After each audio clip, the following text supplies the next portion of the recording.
Meus irmãos e irmãs, primeiro, uma alegria muito grande de poder celebrar na igreja em que eu fui crismado. Primeira vez que eu celebro aqui na igreja de São Francisco, que foi onde há 14 anos atrás eu fui crismado por Dom Valdemar. E uma alegria também muito grande de um dia em que a nossa paróquia celebra, um dos dias em que a nossa paróquia celebra São Francisco. O Santo Evangelho é composto de duas partes, esse Evangelho. A primeira parte pergunta: quem é Jesus?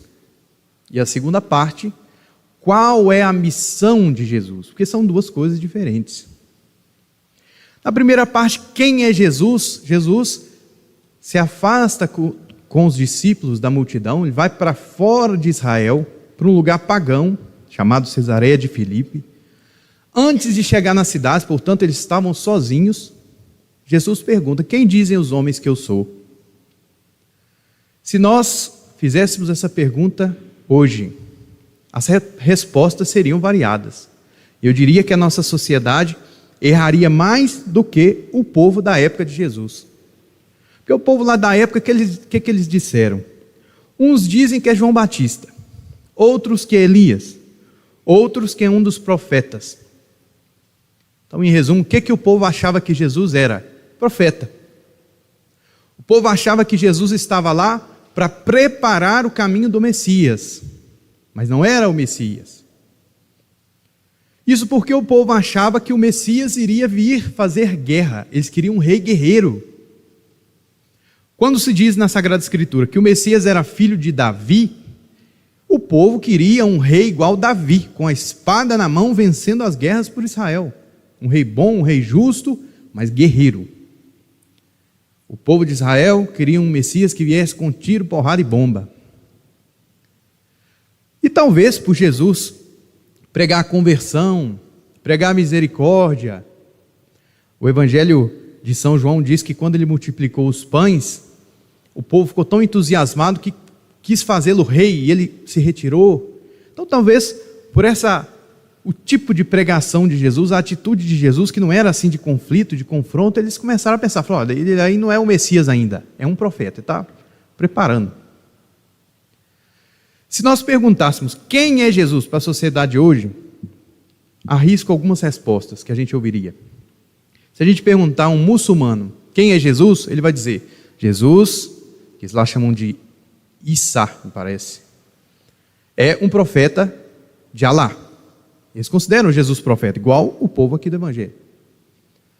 Se nós perguntássemos aos espíritas, eles iam dizer: Jesus é um espírito de luz, um espírito iluminado. Se nós perguntássemos aos testemunhos de Jeová, eles iam dizer: Jesus é a principal criatura de Deus. Porque o testemunho de Jeová não crê que Jesus é Deus. E assim por diante. Se perguntássemos a um ateu, talvez ele diria: bom, Jesus foi um bom homem, uma pessoa notável, com uma mensagem muito bonita, mas não passa disso. Um homem, como qualquer outro. Se perguntássemos aos judeus, eles iam dizer: é um sujeito que quis perverter o judaísmo, quis mudar tudo e morreu no caminho. E nós? Quais são as ideias que nós temos de Jesus? Nós, católicos apostólicos romanos, cremos verdadeiramente que Jesus é o Filho de Deus, caminho, verdade e vida, sem o qual não há salvação? Ou Jesus é um caminho a mais entre tantos outros? Pedro respondeu, em nome da igreja: Tu és o Messias. É o que está aí no versículo 29. Tu és o Messias. Então Jesus percebeu, falou: os apóstolos entenderam. Agora vamos à segunda parte. A primeira parte é quem é Jesus. A segunda parte é qual a missão do Messias. Não era fazer guerra, não era expulsar os romanos. Porque senão aquilo tinha ficado lá no século I e não chegaria sequer a nós. E aí Jesus começa a dizer que o Filho do Homem devia sofrer muito, ser rejeitado pelos anciãos, pelos sumos sacerdotes e doutores da lei, devia ser morto e ressuscitar depois de 3 dias. Ele dizia isso abertamente. Então São Pedro talvez tinha ficado entusiasmado por ter acertado, por ter... O Evangelho de São Mateus diz que São Pedro recebeu a revelação do Pai, que Jesus era o Messias. Então São Pedro chama Jesus à parte, para não corrigir Jesus em público, que ficaria feio para ele. Chama Jesus num cantinho e fala: ô Senhor, não é isso não. Messias, confere lá na Bíblia do Senhor, Messias faz guerra, Messias é glória. Esse negócio de cruz, Deus me livre nisso. Cruz é uma coisa horrível. Meus irmãos, quem é que foge da cruz? É o diabo. E de que Jesus chamou São Pedro? Para trás de mim, Satanás. Porque quem foge da cruz é o diabo. E nós poderemos, brevemente, meditar por que Jesus escolheu esse meio. Deus poderia ter escolhido outro meio para perdoar os pecados da humanidade? Poderia. Deus poderia ter simplesmente decretado, falou: a partir de hoje, todos os pecados estão perdoados, pronto, sem precisar de cruz. Ele poderia. No entanto, ele não quis. Ele quis que a salvação passasse por Jesus ter se encarnado, ter vivido nesse mundo, ter passado por tudo que nós passamos, exceto o pecado, e ter morrido na cruz, na maior, suprema humilhação. Por quê? Talvez por dois motivos. O primeiro é para mostrar para nós quão grave é o pecado. Porque se Deus tivesse simplesmente perdoado, a gente desse um jeito de anunciar para toda a humanidade, está todo mundo perdoado. O que a gente ia fazer? Falar: então pecando, não pecando, estou perdoado mesmo. Mas para mostrar o preço dos nossos pecados, a feiura dos nossos pecados, basta olhar a cruz de Jesus Cristo e nós veremos o preço que foi pago por eles. E um segundo motivo é para mostrar que amor tem sua principal forma, sua principal expressão no sacrifício. Não dá para duvidar do amor de alguém que se sacrifica por você. Se sua mãe e seu pai se sacrificam por você para te dar a vida, para te criar, é porque eles te amam. Não dá para duvidar disso. Porque a prova está lá. Como diz a carta de São Tiago, falar, a fé simplesmente falada, não serve para nada, é morta. A fé tem que ter obras, ações, ela tem que ser vivida. E isso é o sacrifício. Como que eu sei se a minha fé é viva? Se eu me sacrifico em alguma coisa, sacrifico o que eu gosto, sacrifico o que eu faço, como eu vivo por causa de Deus. Se eu faço isso, é porque eu amo a Deus. Se não, é palavra vazia. Hoje nós celebramos São Francisco, mas um outro grande franciscano, doutor da igreja de Santo Antônio, dizia assim: o mundo está cheio de palavras e vazio de obras, portanto, calem-se as palavras, falem as obras. Deus pegou o sacrifício perfeito de Cristo para mostrar para nós quanto somos amados. Qualquer pessoa que possa passar por problemas de depressão, de pensamentos suicidas, uma coisa que sempre vem à mente, ao coração da pessoa é: eu não valho nada. Essa frase. Todas as pessoas com depressão que eu já atendi na minha vida, todos falam assim: me vem na mente que eu não valho nada, minha vida não vale nada. Isso é um refrão constante. Meus irmãos, quando Satanás inspirar tais pensamentos a alguém, olha para a cruz de Cristo, olha o quanto você vale. Se o mundo não reconhece o seu valor, se você não reconhece o seu valor, saiba que Cristo reconhece. E Ele morreu na cruz por cada um de nós. E Jesus diz que o fato dele ter tomado a cruz é um exemplo que nós devemos seguir. Ele diz o seguinte: se alguém me quer seguir, renuncie a si mesmo, tome a sua cruz e me siga.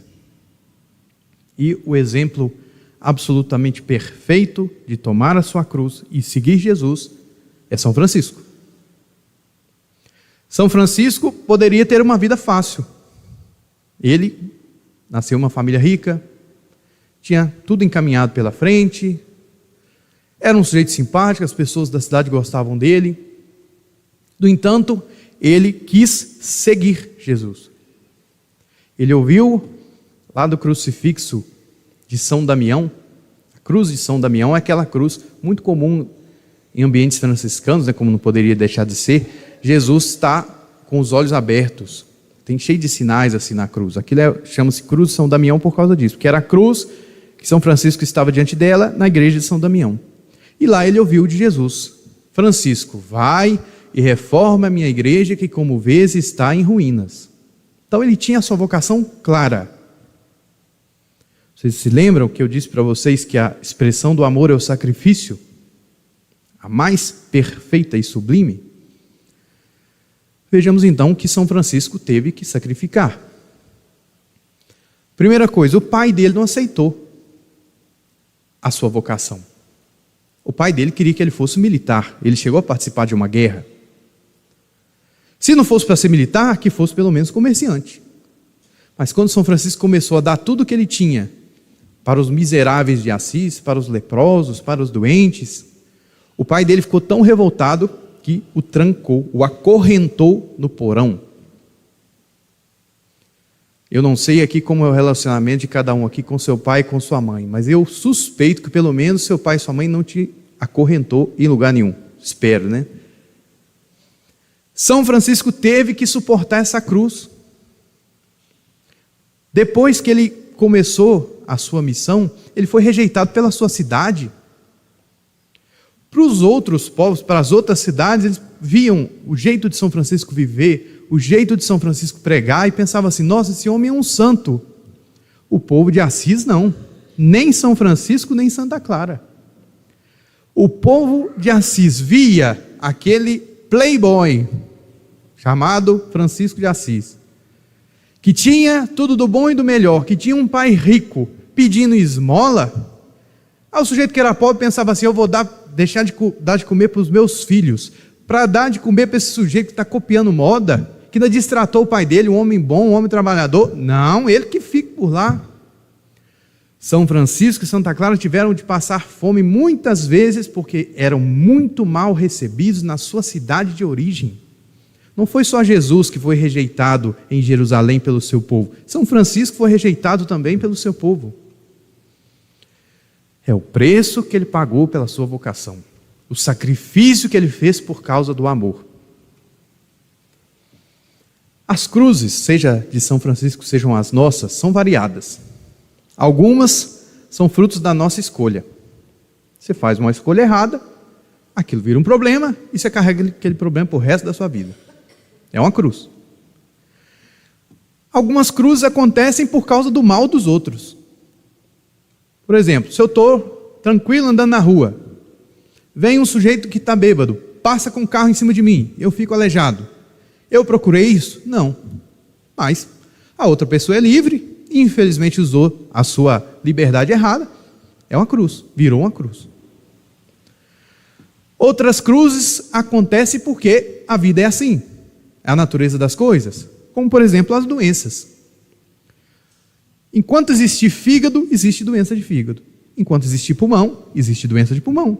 Enquanto existir coração, existe doença de coração. É assim as coisas. Os nossos órgãos, o nosso corpo, ele não é indestrutível. Sendo assim, ele adoece. Pode adoecer quando você for jovem, pode adoecer quando você tiver 120 anos. Mas uma hora, alguma coisa começa a dar errado. E São Francisco, ele viveu a doença. Ele morreu com 40 e poucos anos. No fim da vida ele tinha uma doença nos ossos tão forte que ele não conseguia mais andar. Uma pessoa tão alegre, tão agitada, e ele não conseguia mais andar. Ele teve uma doença tão forte nos olhos que ele não enxergava mais. E a medicina da época, qual que era o tratamento para infecção grave nos olhos? Cauterização. Você pega um ferro, esquenta bastante até ficar vermelho numa fogueira, chega no olho e queima um lado e o outro lado. E quando Jesus diz assim, renuncia a si mesmo, tome a sua cruz e me siga, como é que São Francisco, aleijado, sem conseguir andar, sentindo dores horríveis todo dia, sem conseguir enxergar como é que ele viveu a sua doença, como é que ele levou a sua cruz. Pasme, meus irmãos, ele viveu com alegria. Aquele cântico das criaturas em que São Francisco diz: louvado seja meu Senhor pelo irmão Sol, louvado seja meu Senhor pela irmã Água. Aquele canto belíssimo que ele canta a criação. Quando ele fez aquele canto, ele sequer enxergava a criação, porque ele já estava cego. Se nós, no nosso dia a dia, ainda não conseguimos, ainda não estamos na elevação espiritual de conseguir levar a nossa cruz do dia a dia, aquilo que nos acontece de ruim, aquilo que a gente não queria, mas aconteceu, o fruto das nossas escolhas, o fruto das escolhas dos outros que a gente não tem culpa, mas aconteceu.